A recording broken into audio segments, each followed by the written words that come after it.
आज आपण येथे मानसशास्त्राचा अभ्यास पाहणार आहोत.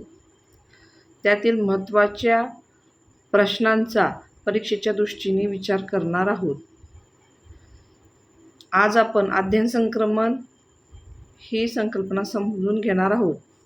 अध्ययन संक्रमणची व्याख्या: एका विशिष्ट परिस्थितीत मिळविलेले ज्ञान, संपादित केलेली कौशल्य, तंत्र, वृत्ती, सवयी यांचा उपयोग जेव्हा दुसऱ्या परिस्थितीत आपणास होतो, अनुकूल, प्रतिकूल किंवा कोणताच नाही, तेव्हा त्यास अध्ययन संक्रमण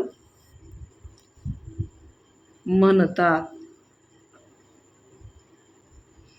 तर पहा, अध्ययन संक्रमणचे प्रकार 3 आहेत: धन संक्रमण, ऋण संक्रमण, शून्य संक्रमण.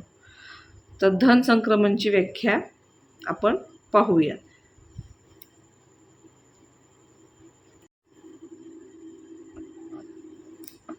धन संक्रमणची व्याख्या: एका परिस्थितीत केलेल्या अध्ययनाचा दुसऱ्या परिस्थितीत करावयाच्या अध्ययनावर अनुकूल परिणाम होतो, तर अशा संक्रमणास धन संक्रमण म्हणतात. म्हणजे कसा अनुकूल परिणाम होतो, म्हणजे सकारात्मक परिणाम होतो, त्याला धन संक्रमण म्हणायचं.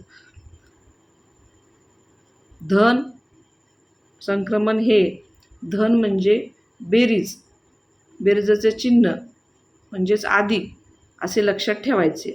उदाहरणार्थ, सायकलवर तोल सांभाळता आला की स्कूटर किंवा मोटरसायकल शिकण्यास त्याचा उपयोग होतो. म्हणजेच काय, सायकल आपण चालवायला शिकली तर म्हणतात ना, स्कूटर, मोटरसायकलला त्याचा फायदा नक्कीच होतो. तर आता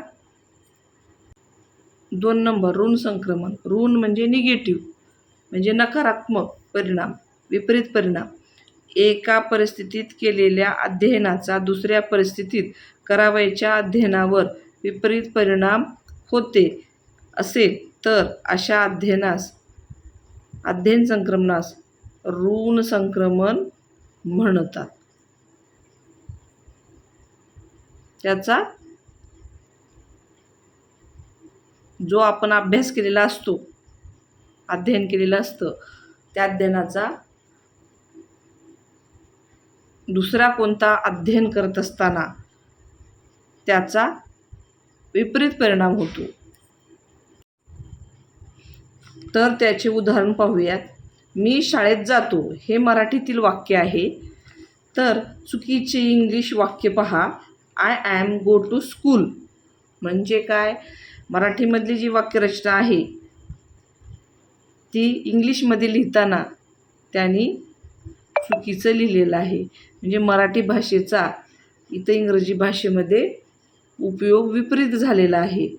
म्हणजे काय, मी शाळेत जातो, वाक्यरचना ही इथे चूक झालेली आहे. त्यामध्ये आय ॲम वापरलेला आहे, ॲम वापरलेला आहे. तर अशा प्रकारे एका अध्ययनाचा म्हणजे इथं विपरीत परिणाम झालेला आहे. शून्य संक्रमण. शून्य म्हणजे काहीच नाही. तर दोन्ही परिस्थिती अगदी भिन्न असली तर एका परिस्थितीत केलेल्या अध्ययनाचा दुसऱ्या परिस्थितीत करावयाच्या अध्ययनावर अनुकूल अथवा प्रतिकूल कोणताच परिणाम होत नाही, तर अशा अध्ययन संक्रमणास शून्य संक्रमण म्हणतात. म्हणजे त्याचा अनुकूल नाही ना प्रतिकूल परिणाम होत नाही. उदाहरणार्थ, तुम्ही सायकल चालवायला शिकलात आणि नंतर संगणकावर टायपिंग शिकत आहात, तर टायपिंग शिकताना सायकल शिकण्याचा काही संबंध नाही. उदाहरणार्थ, तुम्ही सायकल चालवायला शिकलात आणि नंतर संगणकावर टायपिंग शिकत आहात, तर टायपिंग शिकताना सायकल शिकण्याचा काही संबंध नाही. म्हणजे सायकल शिकण्याचा जो अनुभव घेतला आहे तो आपणास टायपिंग शिकताना होत नाही. म्हणजे इथे कसलाही अनुकूल प्रतिकूल कसलाही परिणाम दिसून येत नाही. तर अशा प्रकारे आपण अध्ययन संक्रमण ही व्याख्या पाहिलेली आहे. तर यावरील आपण प्रश्न उत्तरे पुढच्या व्हिडिओत पाहणार आहोत. धन्यवाद.